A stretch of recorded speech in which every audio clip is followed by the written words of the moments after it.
Hey Oklahoma, it's Lieutenant Governor Matt Pinnell. October is National Manufacturing Month, and we're celebrating our state's world-class manufacturing industry all month long.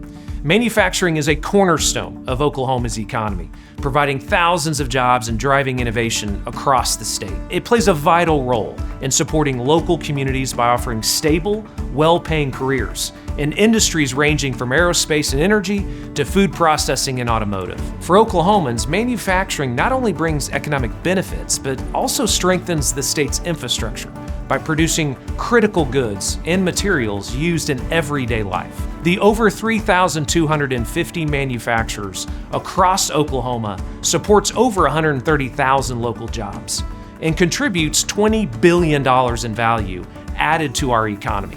That's almost 10% of Oklahoma's GDP, and it gets even better. Every $1 million in manufacturing output supports the generation of another $1.4 million in additional revenue for other businesses across the state.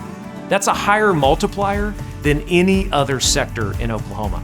Manufacturing really is the backbone of modern society, playing a crucial role in producing nearly every product we use daily, from the food we eat to the technology in our pockets. Its importance extends beyond just creating consumer goods. It fuels economic growth, generates jobs, and drives innovation. You can't talk about Made in America without talking about Made in Oklahoma. We make and repair the things people need to live and thrive. So let's continue supporting our manufacturing industry so we can move Oklahoma forward.